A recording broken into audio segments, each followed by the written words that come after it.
Hello students, एक बार फिर से स्वागत हमारे YouTube channel maths means Vipin sir में। देखिए, आज के लेक्चर में या आज के वीडियो में हम जो बालाजी की बुक से आपको एक्सरसाइज 1.1 रिलेशन फंक्शन पढ़ा रहे थे।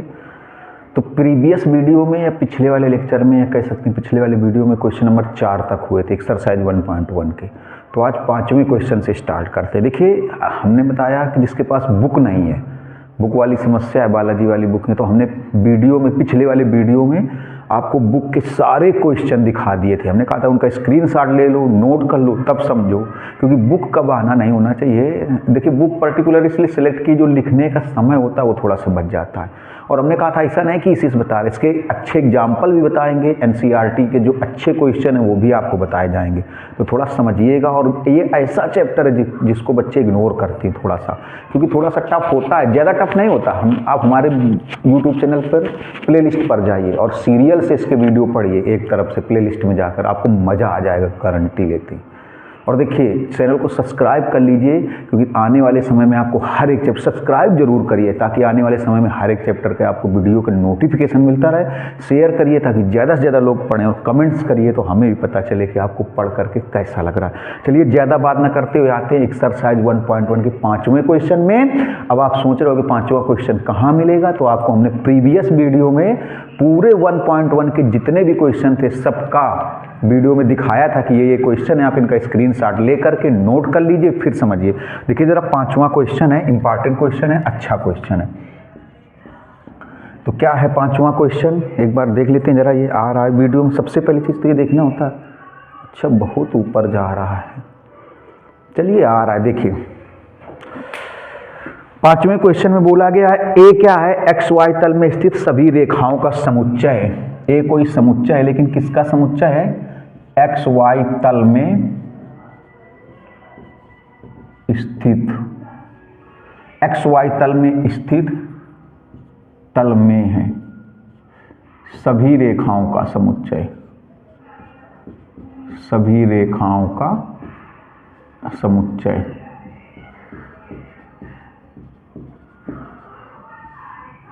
एक्स वाई तल में स्थित सभी रेखाओं का समुच्चय। देखिए, यहां पर आपको पता है, जो कोई संबंध बनाया जाता है, जो कोई संबंध बनाया जाता है तो किसी न किसी समुच्चय पर ही परिभाषित होता है। जो संबंध होता है वो किसी न किसी समुच्चय पर ही परिभाषित होता है। तो यहाँ पर जो संबंध आर होगा तो किस समुच्चय पर परिभाषित है? ए पर। और ए है क्या? एक्स वाई तल में स्थित सभी रेखाओं का समुच्चय, मतलब एक्स वाई तल में जितनी भी रेखाएं आएंगी सभी रेखाओं का समुच्चय ए हो गया। तो का आगे संबंध क्या है?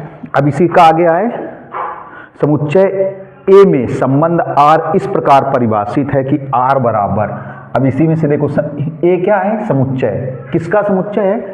एक्स वाई तल में जितनी भी रेखाएं सभी रेखाओं का समुच्चय। एक्स वाई तल में जितनी भी रेखाएं सभी रेखाओं का समुच्चय है, और इसी समुच्चय में से कोई संबंध आर बनाया गया है। देखिए, तो संबंध आर क्या बनाया गया है? आर बराबर लिखा है L1, L2, L1, L2 such that L1 is parallel to L2, L1 is parallel to L2। तो सिद्ध करिए आर एक तुल्यता संबंध है। ये 2022 में यूपी बोर्ड 2022 में पूछा गया क्वेश्चन है, यूपी बोर्ड 2022 में। तो L1 का मतलब, L1 मतलब लाइन फर्स्ट पहली रेखा, और L2 मतलब लाइन सेकंड मतलब दूसरी रेखा। क्योंकि ये जो संबंध है किस समुच्चय पर बना है? ये जो संबंध है वो समुच्चय ए पर बना है। और समुच्चय ए में क्या है? एक्स वाई तल में स्थित सभी रेखाओं का समुच्चय। समुच्चय ए में क्या है? एक्स वाई तल में स्थित सभी रेखाओं का समुच्चय। सभी रेखाओं का मतलब एक्स वाई तल में जितनी भी रेखाएं आएंगी उन सभी रेखाओं का समुच्चय ए है। तो उन्हीं रेखाओं में से कोई दो रेखाएं सेलेक्ट कर ली गई। उन्हीं रेखाओं में से समुच्चय ए के अंतर्गत एक्स वाई तल में स्थित सभी रेखाएं आ गईं। उसी रेखाओं में से दो रेखाएं लेकर के एक संबंध बना दिया गया। क्योंकि देखिए, कोई भी संबंध बनता है तो किसी समुच्चय पर ही बनता है, और जो द्विआधारी संबंध होता है वो समुच्चय ए से ए पर बनता है, किसी एक ही समुच्चय पर, इसीलिए इसको द्विआधारी बोलते हैं। तो यहाँ पर जो आर है ये रिलेशन है। रिलेशन मतलब संबंध है। वो संबंध किस समुच्चय पर है? ए पर है। किस प्रकार से? कि कोई दो रेखाएं हैं L1 और L2, L1 L2, L1 मतलब लाइन फर्स्ट मतलब पहली रेखा, L2 मतलब लाइन सेकंड दूसरी रेखा, सच दैट इस प्रकार से है कि L1 पैरेलल टू L2 की मतलब L1 और L2 समांतर रेखाएं हैं। L1 और L2 कैसी रेखाएं हैं? समांतर रेखाएं हैं। L1 और L2 समांतर रेखाएं हैं, तो इसको तुल्यता सिद्ध करना है। देखिए, तुल्यता सिद्ध करने के लिए आपको क्या क्या सिद्ध करना होगा बताइए? स्वतुल्य, सममित और संक्रमक। और आपको हमने बता दिया कि प्लेलिस्ट से जाकर के सीरियल से पढ़ना आपको मज़ा आ जाएगा। जब मज़ा आ जाए तब सब्सक्राइब कर देना चैनल का।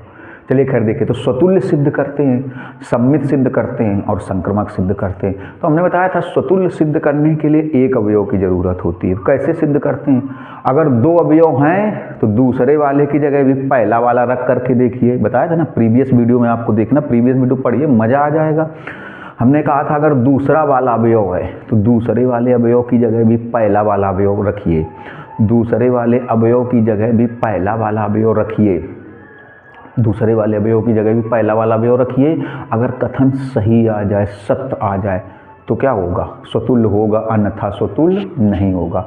और सम्मित कैसे सिद्ध करते हैं? जो संबंध x का y से है वही y का x से होना चाहिए।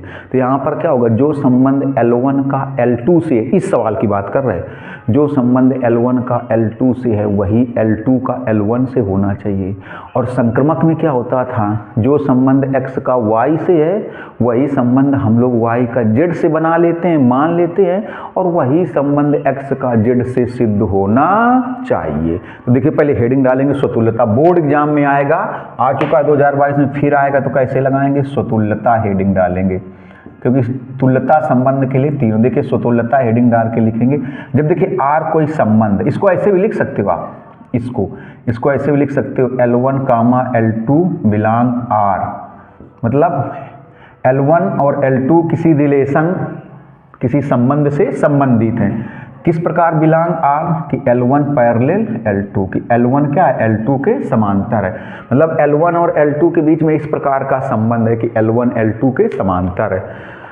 तो देखिए, L1 जैसे मान लो कोई लाइन ये L1 हो गई और कोई लाइन ये L2 हो गई, तो L1 L2 के समांतर है। तो हम लोग कह सकते हैं कि जो L1 है वो खुद के भी समांतर होगी, क्योंकि जब हमने रिलेशन फंक्शन शुरू किया था तो हमने कहा था कोई भी लाइन स्वयं के भी समांतर होती है, कोई भी लाइन स्वयं के भी समांतर होती है। देखो, इसको ऐसे लिख दो थोड़ा सा, जैसे बताया। यहाँ पर कह सकते हैं कि L1 जो है वो रिलेटेड है किससे? L2 से। L1 का संबंध L2 से किस प्रकार से है? कि L1 समांतर है किससे? L2 से। L1 का रिलेशन, जिसे आप पढ़ते चले आ रहे हो, x का रिलेशन अगर y से हो तो ऐसे लिखते हैं x is related to y। जब x का रिलेशन y से होता है तो हम लिखते हैं x is related to y। लेकिन यहाँ पर क्या है? L1 का रिलेशन L2 से, तो लिखेंगे L1 is related to L2। मतलब L1 का रिलेशन L2 से है। L1 क्या है? लाइन फर्स्ट, L2 क्या है? Line second. और किस प्रकार से रिलेशन है? कि L1 जो है वो L2 के समांतर है। L1 वाली रेखा L2 के समांतर है। स्वतुल्य कैसे सिद्ध करते हैं? प्रीवियस वीडियो में आप जा करके देखिए, क्या बताया था कि स्वतुल्य सिद्ध करने के लिए जो दूसरा वाला अवयव होता है उसकी जगह पहला वाला अवयव रख देते हैं। दूसरे वाले अवयव की जगह भी पहला वाला अवयव रखते हैं। अगर कथन सही आ जाए तो स्वतुल्य है, अन्यथा स्वतुल्य नहीं है। क्यों? देखिए, x का संबंध खुद किससे होना चाहिए? x स्वतुल्यता के लिए क्या जरूरी है? आपको डिफिनीशन से पढ़ाते चले आ रहे हैं कि स्वतुल्यता के लिए क्या जरूरी है? कि x का संबंध स्वयं x से होना चाहिए। तो यहाँ पर क्या होगा? L1 का संबंध खुद L1 से ही होना चाहिए। L1 का संबंध खुद L1 से होना चाहिए। तो यहाँ पर L1 L2 के बीच में काहे का समांतर का संबंध है। हमने जब रिलेशन स्वतुल्य पढ़ाया था तो हमने कहा था कि समांतर वाला जो संबंध है वो स्वतुल्य होता है। क्यों? क्योंकि कोई भी रेखा स्वयं के समांतर होती है, कोई भी रेखा स्वयं के समांतर होती है। तो यहाँ पर हम लोग कह सकते हैं कि जो L1 वाली रेखा है, देखो लगाएंगे कैसे बोर्ड एग्जाम में, L1 वाली रेखा खुद L1 के क्या होगी? समांतर होगी। हमने क्या बताया? स्वतुल्यता कैसे सिद्ध करते हैं? जो दूसरा वाला अवयव हो उसकी जगह आप पहला वाला अवयव रखिए, और अगर आपको लगे कि कथन सत्य आ गया तो स्वतुल्य संबंध होगा, अन्यथा स्वतुल्य संबंध नहीं होगा। जो दूसरा वाला अवयव होता है उसकी जगह भी आप पहला वाला अवयव रखिए, दूसरे वाले अवयव की जगह भी आप पहला वाला अवयव रख दीजिए। अगर कथन सही आ जाए, सत्य आ जाए तो स्वतुल्य होगा, अन्यथा स्वतुल्य नहीं होगा। तो यहाँ पर दूसरा वाला अवयव कौन है? L2 की जगह भी क्या लिख दो? L1। मतलब L1 समांतर L1, मतलब पहली वाली रेखा स्वयं के समांतर। तो कोई भी रेखा स्वयं के समांतर होती है, बात बिल्कुल 100% सही है। और हमने क्या बताया कि दूसरे वाले अवयव की जगह पहला वाला अवयव रख करके देखिए, अगर स्टेटमेंट कथन सही आ जाए तो स्वतुल्य होगा, अन्यथा स्वतुल्य नहीं होगा। तो दूसरा वाला अवयव कौन है? L2 है। दूसरा वाला अवयव मतलब यहाँ पर L2 मतलब दूसरी वाली लाइन। दूसरी वाली लाइन की जगह पहली वाली लाइन लिख के देखा गया तो L1 समांतर L1, बिल्कुल 100% कोई भी रेखा स्वयं के समांतर होती है। इसका मतलब ये कथन सही है। सही है मतलब स्वतुल्य संबंध है। स्वतुल्य संबंध है मतलब x का संबंध खुद किससे है? x से। तो यहाँ पर कह सकते हैं कि जो L1 का संबंध है खुद किससे हो गया? L1 से। L1 x का संबंध खुद x से, तो यहाँ पर L1 का संबंध खुद x से, क्योंकि ये कथन सही है। क्यों सही है? क्योंकि कोई भी रेखा स्वयं के समांतर होती है, इसलिए कथन ये सही है। और सही है मतलब L1 का संबंध किससे हो गया? L1 से लिखेंगे, अर्थात R स्वतुल्य संबंध है या R स्वतुल्य। R कैसा है? स्वतुल्य। अब हेडिंग डालेंगे सम्मित। देखिए तो सम्मित में क्या होगा, थोड़ा गौर से देखेंगे। जब देखिए, जब L1 का संबंध L2 से है, जब L1 का बोर्ड एग्जाम की दृष्टि से हम आपको बता रहे हैं कि बोर्ड एग्जाम में आप कैसे लगाएंगे। बोर्ड एग्जाम में जब L1 का संबंध L2 से है तो L1 समांतर है L2 के। L1 किसके समांतर है? L2 के। अच्छा, सम्मित में क्या होता था? जो संबंध x का y से है, अगर वही संबंध y का x से सिद्ध हो जाए तो सम्मित होता था। तो इसमें कैसे सिद्ध करेंगे? तो जो संबंध L1 का L2 से है, अगर वही संबंध L2 का L1 से सिद्ध हो जाए, तो L1 का संबंध, जो संबंध L1 का L2 से है, अगर वही संबंध L2 का किससे सिद्ध हो जाए? L1 से, तो सम्मित हो जाएगा। तो बताइए यहाँ पर L1 का संबंध L2 से किस प्रकार है? तो L1 का संबंध L2 से इस प्रकार है कि L1 वाली रेखा L2 के समांतर है। ये L1 वाली रेखा जो है वो L2 के क्या है बताइए? समांतर है। तो अब आपको पता है, अगर L1 वाली रेखा L2 के समांतर है तो हम लोग कह सकते हैं कि L2 वाली रेखा L1 के भी तो समांतर होगी। उल्टा भी कह सकते हैं, अरे भैया जैसे मान लो ये रेखा AB है, ये CD है, तो आप कह दो AB किसके समांतर है? CD के। और चाहे कह दो CD किसके समांतर है? AB की बात तो वही रहेगी। चाहे कह दो AB किसके समांतर है? CD के। और चाहे कह दो CD किसके समांतर है? AB के। तो L1 किसके समांतर है? L2 के।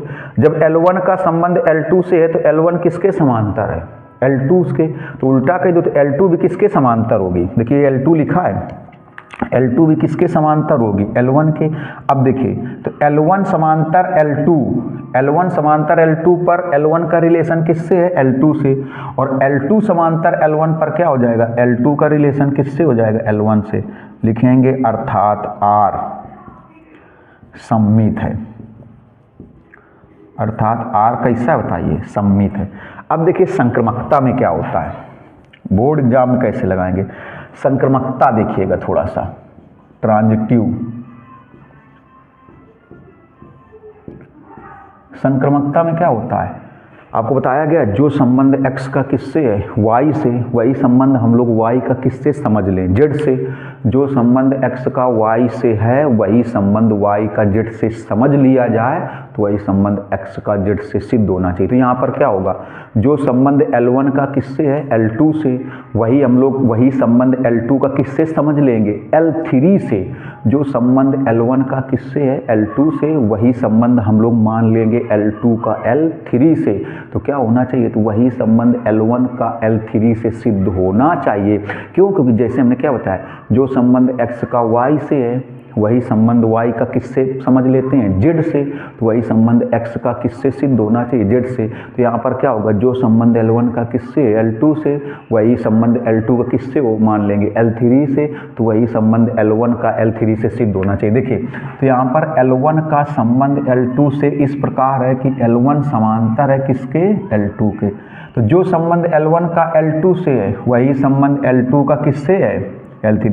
ये तो अपने आप समझेंगे। क्यों? क्योंकि जो संबंध x का y से वही संबंध y का z से समझ लेते हैं और वही संबंध x का z से आना चाहिए। तो जो संबंध L1 का L2 से है वही संबंध L2 का L3 से है, मतलब वही संबंध L2 का L3 से, मतलब L2 भी किसके समांतर है? L2 किसके समांतर है? L3 के। अब देखिए यहाँ पर L1 L2 के समांतर, L2 L3 के समांतर, इसका मतलब L1 भी किसके समांतर हो जाएगी? L3। क्यों? जैसे ये कोई लाइन L1 है ये कोई लाइन L1 है, किसके समांतर है? L2 के, और L2 किसके समांतर है? L3 के। देखिए कोई लाइन L1 L2 के समांतर है और L2 किसके समांतर है? L3 के। इसका मतलब L1 भी किसके समान, L1 समांतर L2 और L2 समांतर L3, मतलब L1 L2 के समांतर और L2 L3 के, तो मतलब L1 भी किसके समांतर हो जाएगी? L3 के समांतर हो जाएगी। तो L1 जब L3 के समांतर हो जाएगी तो इसका मतलब हो जाएगा कि L1 का रिलेशन किससे हो गया? L3 से। लिखेंगे अर्थात R संक्रामक है,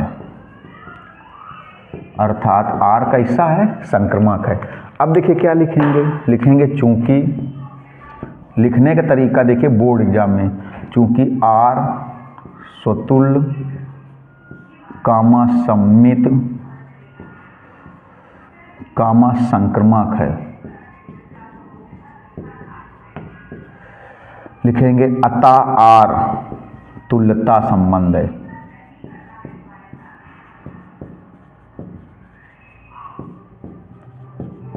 अतः R तुल्यता संबंध है। चूंकि R स्वतुल्य सममित संक्रामक है, अतः R कैसा संबंध? तुल्यता। इसका स्क्रीनशॉट लीजिए जल्दी से, तब आगे बताते हैं। जल्दी से स्क्रीनशॉट। अब देखिए छठवां क्वेश्चन, ये very very very very most important question है छठवां। इसको गौर से देखिएगा क्योंकि इसी के जैसे एक क्वेश्चन अभी आपको बताएंगे तो लगाएंगे आप। ये छठवां, 1 मिनट, ये कट रहा है यार स्क्रीन पे, 1 मिनट। देखिए बहुत ही ज़्यादा इंपॉर्टेंट क्वेश्चन है, बहुत ज़्यादा। आप देख सकते हैं क्योंकि आपको 2011, 2012, 2014, 2015 इसके अलावा भी पूछा गया है और आप क्वेश्चन तो आपके पास आई क्योंकि वीडियो में हमने दिखा दिया था। छठवां हम बताएंगे तो आपको एक क्वेश्चन लिखेंगे, वो आप लगा के आएंगे, लगाएंगे नहीं आएगा तो कमेंट्स करके बताएंगे। छठवां हम आपको बताएंगे और छठवें के जैसे ही सेम एक क्वेश्चन हम आपको लिख करके देंगे। 1 मिनट देख लेते हैं कहीं है, हाँ छठवें के जैसा ही एक क्वेश्चन आपको लिख करके देंगे, बिल्कुल छठवें के जैसा, जैसे हम आपको छठवां ये बताएं बिल्कुल जैसे। इसके बाद एक जो लिखेंगे उसको भी आप वैसे ही लगाना, बिल्कुल इसकी तरीके, कोई चेंजमेंट ना करना, बिल्कुल वैसे ही लगाना। बस अंतर इतना होगा कि ये मल्टीप्लाई में, वो प्लस में होगा। आप लगा लेंगे बिल्कुल, और ना अगर आए तो कमेंट्स करके बता देना, आ जाएगा। तो इसको बहुत गौर से देखिएगा। आगे सिद्ध करिए n क्रॉस n पर परिभाषित संबंध R है।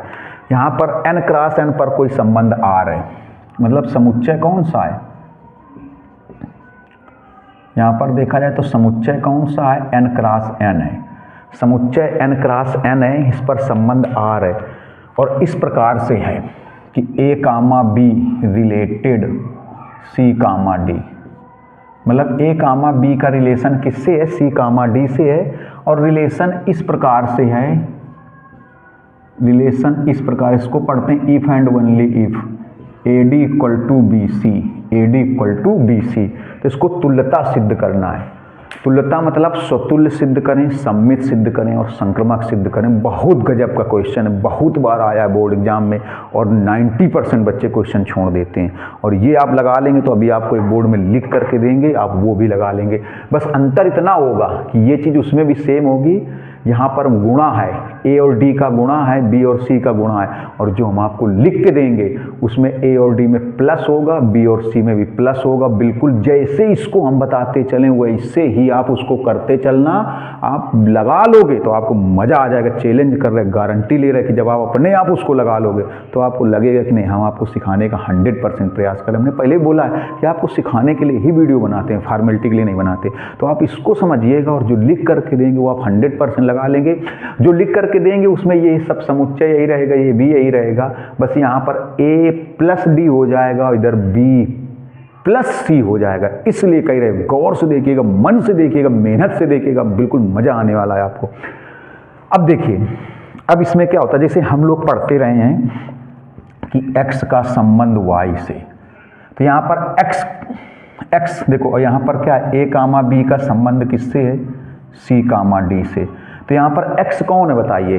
x पूरा A, B है। जैसे x एक अवयव, y दूसरा अवयव, तो यहाँ पर x की जगह कौन है? A, B। तो मतलब A, B पूरा एक अवयव हो गया। ए कामा बी पूरा एक अवयव हो गया और सी कामा डी पूरा एक अवयव हो गया। ए कामा बी पूरा एक अवयव हो गया, सी कामा डी पूरा एक अवयव हो गया। मतलब ए कामा बी को एक अवयव समझेंगे, सी कामा डी को एक अवयव समझेंगे। थोड़ा समझना। अब देखिए क्या होता है, तो पहले हेडिंग डालेंगे स्वतुल्यता। गौर से देखिएगा, मजा आने वाला है। स्वतुल्यता के लिए क्या करेंगे,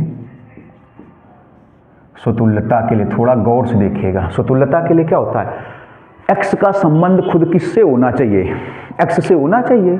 अरे भैया एक्स का संबंध खुद किससे होना चाहिए, एक्स से। यहाँ पर क्या होगा, ए कामा बी का संबंध खुद ए कामा बी से ही होना चाहिए, क्योंकि अभी हमने आपको बहुत ढंग से समझाया कि यहाँ पर x किसको समझोगे, ए कामा, जैसे x का संबंध y से होता है, जैसे x का संबंध y से होता है तो x किसको समझा जाए, a कामा b को, और y किसको समझा जाए, c कामा d को। x किसको समझोगे, a कामा b को, और y किसको समझोगे, c कामा d को। तो x का संबंध खुद x से होना चाहिए। तो यहाँ पर क्या होगा, ए कामा बी का संबंध खुद ए कामा बी से होना चाहिए, ए कामा बी का संबंध खुद ए कामा बी से होना चाहिए। अच्छा एक चीज़ देखिए, थोड़ा सा ये देखिए, जब ए कामा बी का संबंध सी कामा डी से, तो किस प्रकार से लिखा है, देखो ऐसे लिखा है, ए डी बराबर बी सी, ऐसे लिखा है। जब ए कामा बी का संबंध सी कामा डी से है, जब ए कामा बी का संबंध सी कामा डी से है, तो कैसे लिखा है, ए डी बराबर बी सी, मतलब ए और डी का गुणा है और बी और सी का गुणा है। उल्टा चेक करिए, उल्टा भी देखिए कैसे लिखा है, ए कामा बी, ये ए उठाया गया और ये बी, तो ए कामा बी उठाया गया, रिलेशन सी कामा डी। देखो क्या लिया गया, ए और कामा बी, ए कामा बी, ए कामा बी, ए कामा बी, तो ए कामा बी, मतलब किसका किसका रिलेशन बनाया गया, ए और बी का, और किसका बना, सी कामा डी का। ऐसे भी देख सकते हो, मतलब गौर से देखिए, ए डी बराबर बी सी, और चाहे इसे, तो अगर मान लो इससे ये बनाना है, ऐसे समझो, अगर इससे ये बनाना है तो क्या बनेगा, ए डी बराबर बी सी बनेगा। अगर इससे ये बनाना है तो कैसे बनेगा, ए कामा बी, देखो ए कामा बी और सी कामा डी। ये देखिएगा जरा गौर से। तो अब देखना, चलो ढंग से देखिएगा। तो यहाँ पर सिद्ध क्या होना चाहिए, स्वतुल्य के लिए क्या सिद्ध होना चाहिए, या स्वतुल्यता के लिए क्या सिद्ध होना चाहिए, x का संबंध खुद किससे सिद्ध होना चाहिए, x से। x का संबंध खुद x से सिद्ध होना चाहिए, मतलब a कामा b का संबंध खुद a कामा b से। देखिए तो जब, एक मिनट देखना, जब a कामा b का संबंध c कामा d से है तो AD किसके बराबर है, BC के बराबर है। AD किसके बराबर है, BC के। अब सिद्ध क्या होना चाहिए, ए कामा बी का संबंध खुद ए कामा बी से ही सिद्ध होना चाहिए। अच्छा अब देखिए, गौर से देखिएगा, बताइए क्या हम लोग ऐसे नहीं लिख सकते हैं, ए बी बराबर ए बी लिख सकते हैं 100%। ये तो दिया गया है, ये तो ए कामा बी का संबंध जब सी कामा डी से है तब ए डी किसके बराबर है, बी सी के। ये इससे देखो, अभी हम आपको क्या समझा रहे थे कि इससे ये कैसे बना और इससे ये कैसे बना, ये दोनों चीज़ें समझना है कि इससे ये कैसे बना और इससे ये कैसे बना। तो ये कैसे बना है, ए डी बराबर बी सी। लेकिन अगर इससे ये कैसे बना है, पहले ए कामा बी, ए कामा बी, ए और कामा बी और फिर सी कामा डी। देखो मतलब मेन चीज आपको ये समझना है कि इस वाले से ये कैसे बना है। मेन चीज आपको क्या समझना है कि इससे ये कैसे बना है, इससे ये कैसे बना है। तो ए कामा बी रिलेशन सी कामा डी। चलिए अब देखना गौर से, बताइए ए बी बराबर ए बी लिख दिया जाए तो कभी गलत होगा पृथ्वी लोक पर, कभी गलत नहीं होगा। अच्छा एक चीज और देखिए, अगर हम इसी को ऐसे लिख दें, ए बी बराबर बी ए लिख दें, अगर कोई पढ़ा लिखा इंसान आपको मिल जाए और आपसे पूछ ले ऐसा क्यों लिखोगे, अरे तो भैया आप समझा देना कि स्वतुल्य के लिए x का संबंध किससे सिद्ध करते हैं, x से। तो यहाँ पर समझा देना कि इसमें हम लोग क्या सिद्ध करेंगे, ए कामा बी का संबंध खुद ए कामा बी से सिद्ध करेंगे। इसलिए ऐसा लिखा जा रहा है क्योंकि पृथ्वी लोक में बहुत खुराफाती इंसान भी पैदा होते हैं। आपसे कहो कहने कि ये सब काहे लिख रहे हो, क्यों लिखा जा रहा है? तो आप बता सकते हो कि यहाँ पर इस सवाल में स्वतुल्यता के लिए a कामा b का संबंध a कामा b से सिद्ध करना है, इसलिए ऐसा। तो अगर कोई पूछ, आप कह सकते हो कि भैया ए बी बराबर ए बी लिख रहे हैं तो क्या बुरा लग गया, क्या गलत हो गया, क्या? कभी गलत नहीं हो, लेकिन क्यों लिखा गया? हमारे दिमाग में, हमने कहा मैथ रटिए नहीं समझिए, हमारे दिमाग में एक चीज़ हुई होनी चाहिए कि क्यों लिखा गया। इसलिए लिखा गया ताकि हम लोग a कामा b का संबंध a कामा b से सिद्ध कर पाएँ, सिद्ध कर लें, इसलिए ऐसा लिखा गया। तो ए बी बराबर बी, ए बी को हमने बी ए लिख दिया। अब देखिए, जब हमने ए बी को बी ए लिख दिया तब क्या बनेगा? देखो अब इससे देखना, इससे इधर की तरफ देखना। जब ए डी बराबर बी सी है, भाई साहब गौर से देखिएगा, मुन्ना बेटा बउआ देखना, जब ए डी बराबर बी सी है तो ये संबंध कैसे एडजस्ट किया गया है? जब ए डी बराबर बी सी है तो कैसे एडजस्ट किया गया है? जब ए डी बराबर बी सी है तो कैसे एडजस्ट है? ए कामा बी एडजस्ट है। तो यहाँ पर देखो ए कामा बी और रिलेशन सी कामा डी, तो इससे कैसे एडजस्ट करोगे? जैसे कैसे एडजस्ट है, कैसे एडजस्ट किया गया? ए कामा बी, तो इसमें क्या आएगा? ए कामा बी। चलो ए कामा बी रिलेशन, ए कामा बी रिलेशन, फिर क्या है? सी कामा डी, सी और कामा डी, तो इसमें क्या बनेगा? सी कामा डी, मतलब इसमें भी क्या बनेगा? ए कामा बी।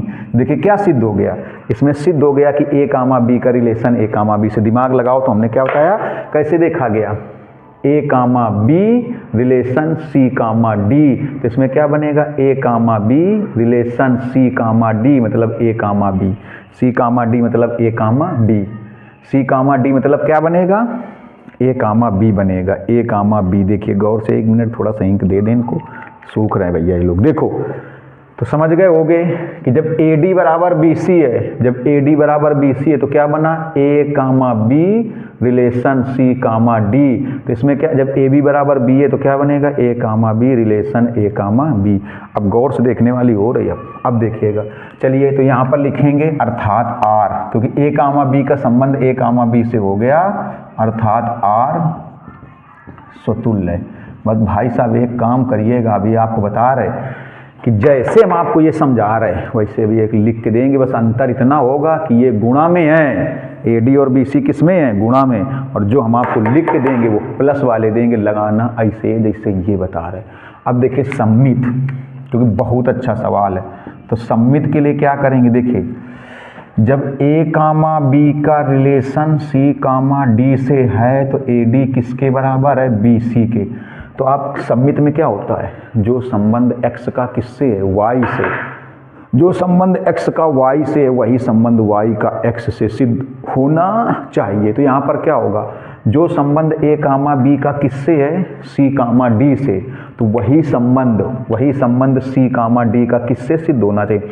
x इसको समझेंगे, y इसको समझेंगे। जो संबंध x का y से है वही संबंध y का किससे सिद्ध होना चाहिए? x से। तो जो संबंध a कामा b का किससे है? c कामा d से, वही संबंध c कामा d का किससे सिद्ध होना चाहिए? a कामा b से, उल्टा सिद्ध होना चाहिए। चलिए देखिए इसको हम लोग ऐसे लिख दें, बी सी बराबर अगर ए डी लिख दें तो किसी को बुरा तो नहीं लगा? अगर किसी को बुरा लगा तो कमेंट्स कर देना। अरे बी सी इस साइड कर दो, ए डी इस साइड कर दो, कोई बुरा नहीं लगा होगा भैया। बात तो ये बी सी इस साइड कर दिया, ए डी इस साइड कर दिया। अगर इस बी सी को हम लोग सी बी लिख दें और इसको हम लोग डी ए लिख दें तो किसी को बुरा तो नहीं लगा? अगर बुरा लगे तो कमेंट्स कर देना। बुरा नहीं लगा होगा क्योंकि आप लोग समझदार हैं। हम लोग क्या सिद्ध करने जा रहे हैं? अब हम लोग जैसे ए कामा बी का जो संबंध किससे है? सी कामा डी से। अब हम लोग क्या सिद्ध करेंगे कि सी कामा डी का वही संबंध किससे आ जाए? ए कामा बी से। तो कैसे सिद्ध करेंगे? बी सी को इधर कर दिया, ए डी को इधर कर दिया, बी सी को लिख दिया सी बी और ए डी को लिख दिया डी ए। अब बनाओ जरा, देखो इससे ये कैसे बना है? कैसे बना है? ए कामा बी, ए कामा बी, तो इसमें क्या बनेगा? देखो सी कामा डी, सी कामा डी, गौर से देखिएगा, सी कामा डी का रिलेशन ए कामा बी का रिलेशन किससे होता है? सी कामा डी से। तो इसमें क्या हुआ? सी कामा डी का रिलेशन किससे होगा? ए, जैसे इसमें सी कामा डी तो इसमें आएगा ए कामा बी। देखिए उल्टा आ गया। तो जो रिलेशन ए कामा बी का किससे है? सी कामा डी से है, वही रिलेशन सी कामा डी का किससे आ गया? ए कामा बी से। तो यहाँ पर कह सकते हैं अर्थात आर सम्मित है। आर कैसा है भैया? सम्मित। अब बात आई संक्रमकता की। देखिए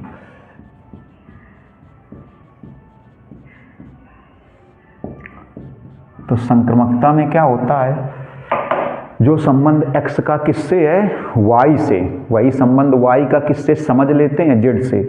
जो संबंध x का y से है वही संबंध y का हम लोग z से समझ लेते हैं, और वही संबंध x का z से होना चाहिए। तो यहाँ पर क्या होगा, जो संबंध x का y से है वही y का z से समझते हैं, अपने आप मानते हैं, वही x का z से सिद्ध होना चाहिए। तो यहाँ पर क्या होगा, जो संबंध a कामा b का किससे है, c कामा d से, वही संबंध c कामा d का किससे मानेंगे, e कामा f से।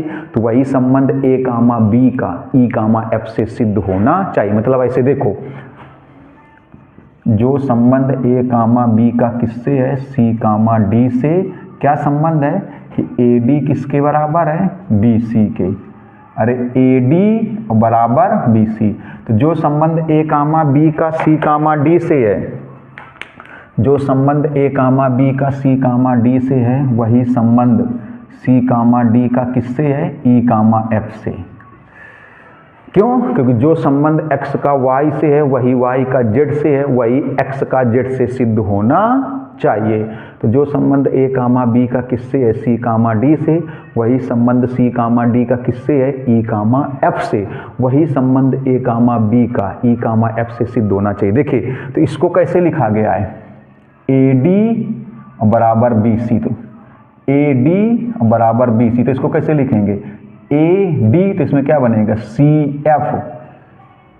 CF बराबर, जैसे बना BC तो क्या बनेगा, DE। अब एक काम करिए, गुणा कर दीजिए लेफ्ट हैंड साइड का लेफ्ट हैंड साइड से, राइट हैंड साइड का राइट हैंड साइड से। लेफ्ट साइड का गुणा लेफ्ट साइड से। जब जोड़ने वाला भी लिखेंगे तो उसमें जोड़ते चलना, इसमें गुणा वाला चल रहा है ऐसे, अभी प्लस वाला लिखेंगे लगाना है। देखो तो इसका गुणा इससे कर दो तो क्या हो जाएगा, ADCF बराबर इसका गुणा इससे हो जाएगा BCDE। ADCF बराबर BCDE। अब देखिए कोई कैंसिल हो रहा है, कौन कौन कैंसिल हो रहा है, यहाँ पर ये DC और ये D और C कैंसिल हो गया। तो क्या है, देखो क्या बचा, AF बराबर बचा BE, AF बराबर BE बचा। अब देखिए एक बार सिद्ध हो गया, AF बराबर BE बचा, देखिए सिद्ध हो गया। AD बराबर BC है, जैसे मेरे बात समझना, AD बराबर BC से रिलेशन कैसे लिखा गया है, A कामा B और C कामा D। तो इसमें क्या लिखोगे, A कामा B, तो इसमें लिखोगे A कामा B। देखो A comma B relation, A comma B relation, देखिएगा जरा A कामा B, इसमें लिखा गया A comma B related C comma D। तो इसमें क्या लिखोगे, A comma B related E comma F, E comma F। और यही सिद्ध हो गया। देखो A कामा B का रिलेशन किससे आ गया, E कामा F से। तो लिखेंगे अर्थात R संक्रमक है। अब देखिए नीचे क्या लिखेंगे, नीचे यही लिखेंगे, चूंकि R स्वतुल्य, यहां पर लिखेंगे चूंकि R स्वतुल्य, सममित और संक्रमक है, अतः R तुल्यता संबंध है। तो इसका स्क्रीनशॉट जल्दी से ले लीजिए, पहले इसका स्क्रीनशॉट लीजिए जल्दी से। अब देखिए साइड में हमने एक क्वेश्चन लिख दिया, समुच्चय n क्रॉस n पर A कामा B रिलेटेड है C कामा D से, इस प्रकार से रिलेटेड है कि A प्लस D किसके बराबर है, B प्लस C के। तुल्यता संबंध सिद्ध करना है। तो वही जो सेम क्वेश्चन अभी बता रहे थे वही है ये, बस यहाँ पर प्लस हो गया। तो जैसे हमने आपको बताया वैसे ही लगाना है। तो ले लीजिए जल्दी से स्क्रीनशॉट, ये आपको लगाना है। कमेंट्स करके ज़रूर बताइएगा आया कि नहीं आया, जल्दी से स्क्रीनशॉट ले लीजिए। अब देखिए ये सवाल हमने शॉर्टकट में लिख दिया, ये एक्सरसाइज में नहीं था, जो अगर आप जो हमने वीडियो दिखाए थे ना एक्सरसाइज के क्वेश्चन दिखाए थे वीडियो में, उसमें नहीं है, एग्जाम्पल का है। वही है कि कोई समुच्चय n क्रॉस n पर कोई संबंध R इस प्रकार से परिभाषित है, समुच्चय n क्रॉस n पर कोई संबंध R इस प्रकार से परिभाषित है कि A कामा B का रिलेशन C कामा D से है, इस प्रकार से है कि AD B प्लस C बराबर BC A प्लस D। अभी आपने एक चीज़ देखी थी, जो हमने आपको बताया था AD बराबर BC बताया था, जो हमने आपको लगाने के लिए लिखा है उसमें B प्लस C बराबर A प्लस D था, इसमें दोनों हो गए। देखिए जो हमने बताया वो केवल मल्टीप्लाई का था, जो आपको होमवर्क के लिए दिया वो प्लस वाला था, लेकिन इसमें मल्टीप्लाई प्लस दोनों आ गए। अच्छा क्वेश्चन है, एग्जाम्पल का है, अच्छा क्वेश्चन है एग्जाम्पल का, इसको फिर बता देते हैं तो आपको बिल्कुल क्लियर हो जाएगा। देखिए इसमें प्लस और मल्टीप्लाई दोनों, जो हमने आपको बताया वो AD बराबर BC वाला बताया, जो हमने आपको लिख कर दिया, हमने कहा लगाइए कमेंट्स में ज़रूर बताइएगा, उसमें हमने प्लस वाला किया है, और इसमें मल्टीप्लाई प्लस दोनों एक साथ आ गया है। देखिए ज़रा थोड़ा सा जल्दी समझा देते हैं, ये एक्सरसाइज का नहीं है, एग्जाम्पल का अच्छा क्वेश्चन है, जो लिख करके दिया वो भी एग्जाम्पल का है प्लस वाला, इसलिए एक्सरसाइज पे तो हमने कहा था बताएंगे। हमने क्या बताया था कि NCERT के भी अच्छे क्वेश्चन बताएं, बस आप केवल चैनल को सब्सक्राइब कर लीजिए, निश्चिंत हो जाइए, मैथ में आप 100 में से 100 मार्क्स लाएंगे, इसीलिए क्योंकि मेहनत कर रहे हैं आपके लिए। देखिए तो इसको पहले स्वतुल्यता हेडिंग डाल लें। देखिए अच्छा स्वतुल्यता में हम लोग क्या करेंगे बताओ। स्वतुल्यता में हम लोग x का संबंध खुद किससे सिद्ध करते हैं, x से, तो a कामा b का संबंध किससे सिद्ध करेंगे, a कामा b से। ऐसे देख लो बस के लिए इसी को देखते चलो, मल्टीप्लाई वाले को, कि a कामा b और c कामा d, इसी को देखते चलो। अच्छा इसको देख लो ऐसे, इसको अगर देखोगे इसके प्लस के हिसाब से तो a कामा b और फिर c कामा d। चलिए देखिए तो इसी चीज़ को हम लोग ऐसे लिख सकते हैं। देखो जब a कामा b का संबंध, किसी एक को देखते चलो, चाहे मल्टीप्लाई के हिसाब से, मल्टीप्लाई के हिसाब से देखो, क्योंकि अभी आपको हमने मल्टीप्लाई के हिसाब से समझाया, जल्दी समझ में आएगा। जब a कामा b का संबंध c कामा d से है तो किस प्रकार से है कि AD b प्लस c किसके बराबर है, BC A प्लस D के बराबर है। चलिए अब हमें क्या सिद्ध करना है, a कामा b का संबंध खुद a कामा b से ही सिद्ध करना है। a कामा b का संबंध हमें खुद a कामा b से सिद्ध करना है। तो इसको देखिए तो हम लोग ऐसे लिख सकते हैं AB और B प्लस A बराबर, यहाँ पर लिख सकते हैं BA और A प्लस B लिख सकते हैं, चाहे देखो लिख सकते हैं कि नहीं लिख सकते। हाँ अगर आपसे कोई पूछ ले क्यों लिखा तो आप बताओगे a कामा b का संबंध a कामा b से सिद्ध करने के लिए लिखा गया, क्योंकि AB के बराबर हो गया, B plus A plus B AB बराबर हो गया। भाई ये वाली वैल्यू इस वाली वैल्यू के बराबर है, ये वैल्यू इस वैल्यू के बराबर है तो बराबर होगा, लेकिन लिखा क्यों गया, a कामा b का संबंध a कामा b से सिद्ध करने के लिए लिखा गया। अब देखो क्या क्या बनेगा, इसके हिसाब से क्या बनेगा देखना जरा। जैसे ये कैसे बना है, a comma b relation C comma D, तो इसके हिसाब से क्या बनेगा, a कामा b तो बनेगा a कामा b। चलो a कामा b का रिलेशन किससे बनेगा, C कामा D, तो इसमें क्या बनेगा a कामा b। बस इतने से देख लो, ज़्यादा देखना चाहोगे तो काओ कंफ्यूज हो जाओ, इतने से देख लो, मल्टीप्लाई वाले से ही देख लो, मल्टीप्लाई वाले से ही देख लो। ज़्यादा से देखना चाहोगे तो काओ कंफ्यूज हो जाओ। प्लस वाले से देखना चाहो, प्लस वाले से कैसे बना, a कामा b, तो देखो इसमें क्या बनेगा a कामा b, फिर C कामा D, तो इसमें क्या बनेगा a कामा b। तो प्लस वाले से नहीं मल्टीप्लाई वाले से देख लो। तो यहाँ पर क्या लिखोगे, यहाँ पर लिखोगे अर्थात R स्वतुल्य। R कैसा है, स्वतुल्य। अब हेडिंग डालेंगे सम्मित। देखिए सम्मित में क्या होगा, जो संबंध x का y से है वही संबंध y का किससे सिद्ध होना चाहिए, x से। तो जो संबंध a कामा b का किससे है, c कामा d से, वही संबंध c कामा d का किससे सिद्ध होना चाहिए, a कामा b से। चलिए देखिए तो यहाँ पर क्या है कि a कामा b का संबंध किससे है, c कामा d से है। a कामा b का संबंध c कामा d से और किस प्रकार से है कि AD of b plus c बराबर BC A प्लस BD। अब इसी को देखिए, जो संबंध a कामा b का किससे है, c कामा d से, वही संबंध c कामा d का किससे सिद्ध होना चाहिए, a कामा b से। तो अब इसको काम करिए, इसको इधर लिख दो, इसको इधर लिख दो, कोई फर्क नहीं पड़ेगा। BC of A plus D, इसको इस साइड लिख दो, AD of B plus C। अब देखिए इस BC को हम लोग CB लिख दें, कोई दिक्कत नहीं। BC को हम लोग क्या लिख दें, CB, किसी को बुरा नहीं लगेगा, कोई दिक्कत नहीं होगी। इस A प्लस D को हम लोग ऐसे लिख दें, D प्लस A, कोई दिक्कत नहीं। इस AD को हम लोग DA लिख दें और इसको हम लोग लिख दें C प्लस B लिख दें, कोई दिक्कत नहीं। अब देखिए क्या बनेगा, अब देखिए ये कैसे बनाया गया, ए कामा बी, तो कैसे बनेगा सी कामा डी। देखिए सी कामा डी का रिलेशन ये कैसे बना, ए कामा बी का रिलेशन सी कामा डी से। तो ए कामा बी तो इसमें क्या हो जाएगा सी कामा डी रिलेशन सी कामा डी, तो इसमें हो जाएगा ए कामा बी। अच्छा प्लस वाले से देख लो, प्लस वाले से कैसे बना है, देखो प्लस वाले से ए कामा बी, तो इसमें क्या बनेगा प्लस वाले से सी कामा डी। फिर देखो रिलेशन प्लस वाले से कैसे बना, ए कामा बी रिलेशन सी कामा डी, तो ए कामा बी मतलब सी कामा डी। फिर क्या सी कामा डी, तो इसमें क्या हो जाएगा ए कामा बी। केवल एक ही से देख लो, गुणा वाले से हो गया तो लिखेंगे अर्थात आर सम्मित है। अब देखिए संक्रमकता कैसे सिद्ध करेंगे, तो संक्रमकता के लिए क्या होगा गौर से देखना पड़ेगा आपको।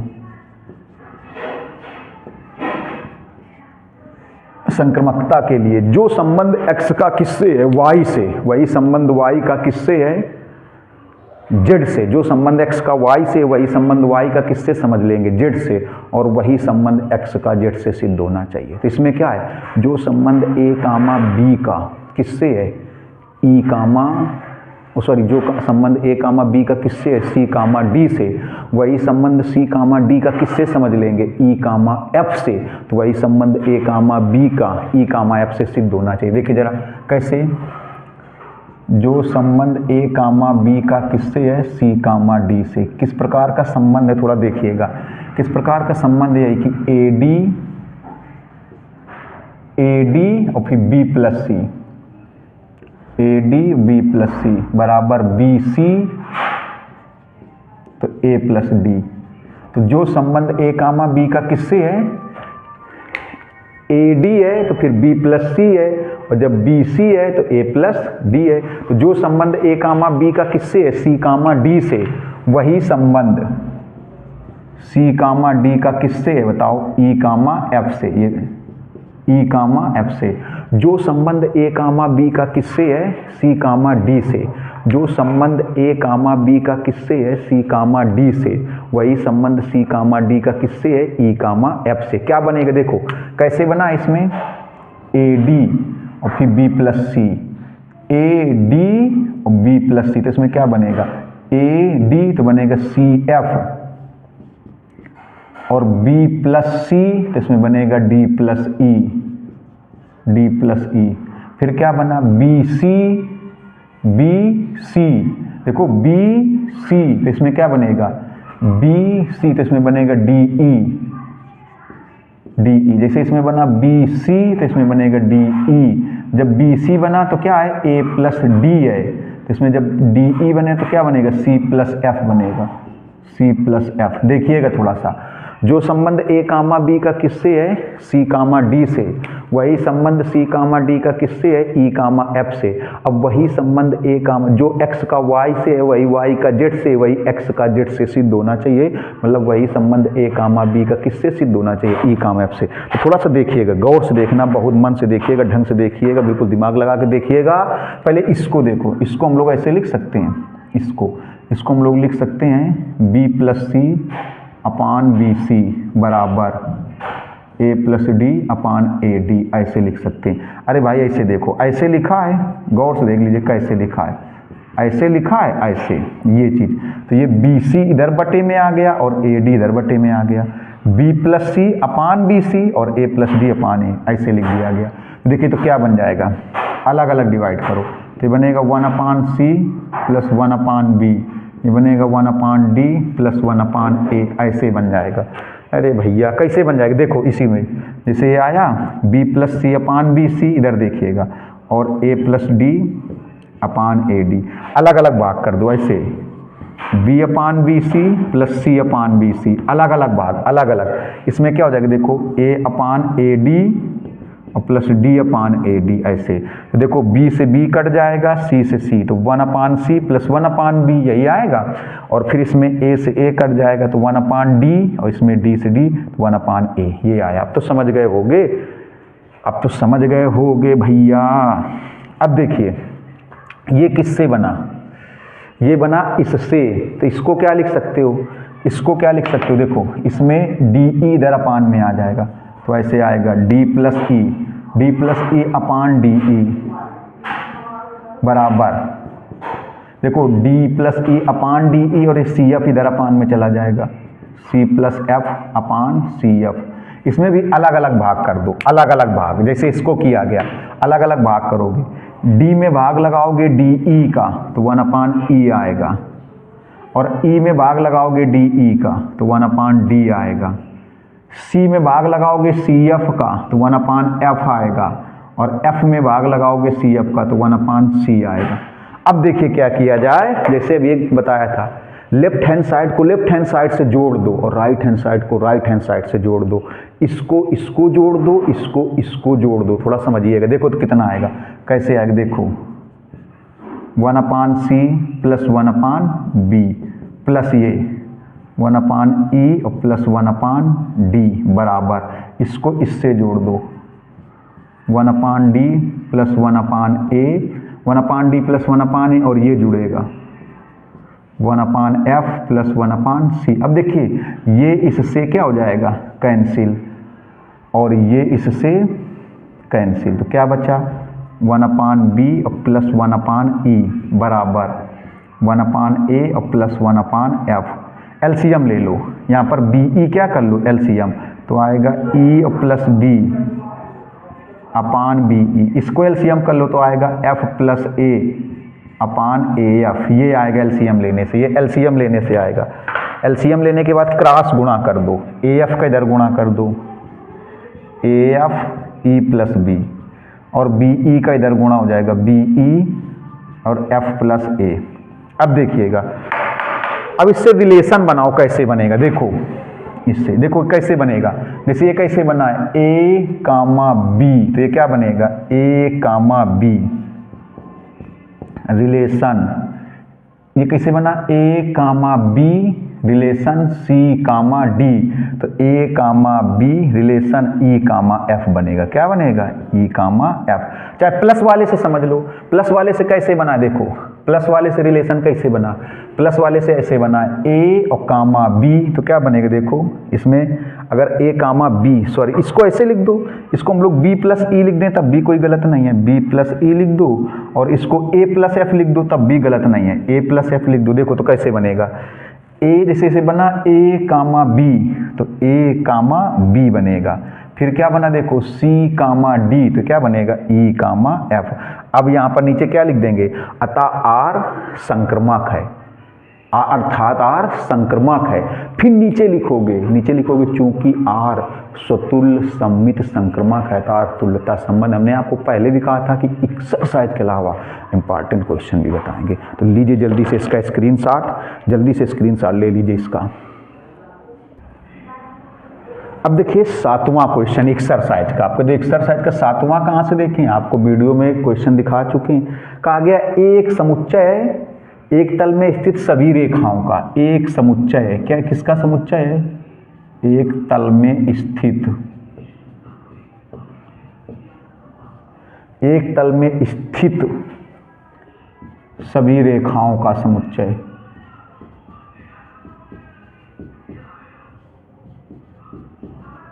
एक तल में स्थित सभी रेखाओं का समुच्चय।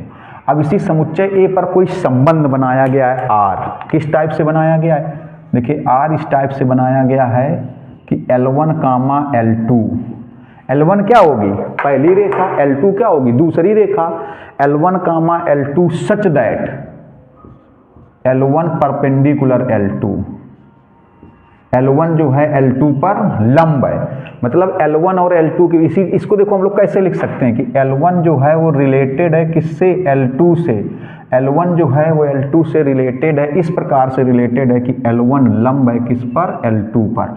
तो कहा गया है 2022 में पूछा गया क्वेश्चन, 2022 में पूछा गया क्वेश्चन है। तो कहा गया है सिद्ध करिए आर सम्मित है, ना तो स्वतुल्य है और ना ही संक्रामक है। वैसे विलंब संबंध केवल सम्मित ही होता है, स्वतुल्य संक्रामक नहीं होता है, पहले जब परिभाषा बता रहे थे तब भी बताया था। तो चलो देखो स्वतुल्यता कैसे होगा, स्वतुल्यता कैसे चेक करते हैं बताओ, स्वतुल्यता कैसे चेक करते हैं। हमने कहा था दूसरे वाले अवयव की जगह भी पहला वाला अवयव लिख दो। अगर कथन सही आ जाए, दूसरे अवयव की जगह भी पहला अवयव लिख दो, अगर कथन सही आ जाए तो स्वतुल्य होगा, अन्यथा स्वतुल्य नहीं होगा। तो देखिए जरा, तो यहाँ पर क्या है, जब L1 का रिलेशन L2 से है तो L1 लंब है, परपेंडिकुलर है L2 पर। अब देखिए L1 परपेंडिकुलर L1 क्या है, L2 पर लंब है। जैसे कोई भी लाइन, ये देखो, ये कोई लाइन L1 है और ये कोई लाइन L2 है, तो ये लंब है। L1 क्या होता है, L2 पर लंब है। और स्वतुल्य कैसे सिद्ध करते हैं, दूसरे वाले अवयव की जगह भी पहला वाला अवयव लिखिए, अगर कथन सही आ जाए तो स्वतुल्य, अन्यथा स्वतुल्य नहीं है। तो दूसरा वाला अवयव कौन है, L2 की जगह भी क्या लिखिए, L1। तो L1 लंब है L1 पर, कभी नहीं, कोई भी रेखा स्वयं पर लंब नहीं हो सकती। तो यहाँ पर ऐसे लिख सकते हो, क्या लिखना, कोई भी, ये तो असत्य हो गया, असत्य हो गया। क्यों, कोई भी रेखा लिख देना, क्योंकि ऐसे लिख देना, थोड़ा सा एग्जामिनर को भी लगे कि नहीं आपके अंदर टैलेंट है, तो एक भी नंबर कटेंगे नहीं। क्योंकि कोई भी रेखा स्वयं पर लंब नहीं होती है, स्वयं पर लंब नहीं होती है। मतलब कोई रेखा स्वयं पर लंब होती है, मतलब कोई भी रेखा क्या स्वयं से 90 डिग्री कोण बना सकती, कभी नहीं। अर्थात यहाँ पर लिखोगे, अर्थात L1 का रिलेशन L1 से, L1 का रिलेशन खुद L1 से नहीं है, काट दोगे L1 नॉट रिलेटेड L1 का रिलेशन L1 से नहीं, काट दे, देखो R को लिख के काट दिया, मतलब रिलेशन नहीं है, L1 का रिलेशन L1 से नहीं है, मतलब अर्थात R स्वतुल्य नहीं है, लिख देना, अर्थात R स्वतुल्य नहीं है। सममित में देखिए, सममित में क्या है, जब L1 का रिलेशन L2 से है तो L1 लंब है किस पर, L2 पर। तो इसको हम लोग उल्टा भी तो कह सकते हैं कि L2 भी लंब होगी किस पर, L1 पर। अरे भैया, L1 वाली रेखा L2 पर लंब है तो L2 वाली भी तो L1 पर लंब होगी। L1 वाली रेखा L2 पर लंब है तो उल्टा भी तो कह सकते हैं कि L2 भी L1 पर लंब होगी। तो जब L1 L2 पर लंब है तो L1 का रिलेशन L2 से है, और जब L2 L1 पर लंब होगी तो L2 का रिलेशन किससे हो गया, L1 से। एक मिनट देख लें, कट तो नहीं रहा बोर्ड में, अर्थात R सममित हो गया। अरे आ रहा है, कट नहीं रहा है, लिखेंगे अर्थात R सममित है, यहाँ लिख देंगे अर्थात R सममित है। एक मिनट चेक कर लें, फिर कट तो नहीं रहा है, सबसे बड़ी चीज़। हाँ, थोड़ा सा कट गया यार, ये थोड़ा सा, ये सम्मित है लिखा, ये क्या लिखा है, सम्मित है। थोड़ा सा चाहे झुका देते हैं मोबाइल को, दिखना जरूरी चाहिए भैया। अब देखिए दिख रहा है, जब L1 का रिलेशन L2 से है तो L1 L2 पर लंब है, तो उल्टा भी कह सकते हैं कि L2 भी L1 पर लंब होगी। तो L2 का रिलेशन किससे हो गया, L1 से। अरे L1 L2 पर लंब है तो उल्टा कह दो L2 भी L1 पर लंब होगी, तो R सम्मित हो गया। अब देखिए, अब आपको संक्रमकता कैसे दिखाओगे, संक्रमकता नहीं होनी चाहिए, कैसे देखो, संक्रमकता, जब L1 का रिलेशन L2 से है तो L1 लंब है किस पर, L2 पर। जो रिलेशन x का y से है वही y का z से मान लेंगे, और वही x का z से सिद्ध होना चाहिए। तो जो L1 का किससे है, L2 से, वही रिलेशन L2 का किससे है, L3 से, तो वही L1 का L3 से आना चाहिए। देखो, तो जो रिलेशन L1 का L2 से है वही रिलेशन L2 का किससे है, L3 से। तो L1 लंब है L2 पर, तो L2 किस पर लंब हो जाएगी, L3 पर। तो अब लिखेंगे, यह आवश्यक नहीं है, देखिए कैसे लिखेंगे, यह आवश्यक नहीं है कि, लिखना कैसे, यह आवश्यक नहीं है कि L1 भी L3 पर लंब हो, कि L1 लंब हो किस पर, L3 पर, L3 पर। क्यों, देखिए जैसे ये एक लाइन समझना जरा, क्यों, देखो एक मिनट आपको बता दें, ये कोई लाइन है L1, ये कोई लाइन है L2, देखो जरा, तो L1 क्या है, L2 पर लंब है। अब ये कोई लाइन L3 है, ऐसे देखिए, ऐसे समझ लो, देखो ये लाइन L1 है और ये लाइन L2 है। देखिए तो L1 L2 पर लंब है। अब ये लाइन L3 है, L2 जो है L3 पर भी लंब है। देखो ये भी 90, तो L1 L2 पर लंब है और L2 किस पर लंब है? L3 पर। लेकिन L1 L3 लंब नहीं होंगी, ये समांतर हो जाएंगी। कैसी हो जाएंगी? देखो समांतर। इसीलिए लिखा गया आवश्यक नहीं है कि L1 L3 पर लंब हो। अर्थात लिखेंगे अर्थात L1 का रिलेशन L3 से नहीं है, काट देंगे। L1 का रिलेशन L3 से नहीं है, काट देंगे। काट देंगे नहीं है मतलब R संक्रमक नहीं है, R संक्रमक नहीं है। अब देखिए वीडियो को यहीं से समाप्त करते हैं। नेक्स्ट वीडियो में इसके बचे हुए क्वेश्चन और एक आध एग्जाम्पल बताएंगे, फिर संबंध समाप्त हो जाएगा। तो फंक्शन की तरफ चलेंगे, फलन की तरफ। अब आपको लगा हो कि नहीं हम 100% प्रयास करें, तो सबसे पहले सब्सक्राइब करिए, फिर शेयर करिए, कमेंट्स करिए। मिलते हैं नेक्स्ट वीडियो में। नमस्कार, धन्यवाद।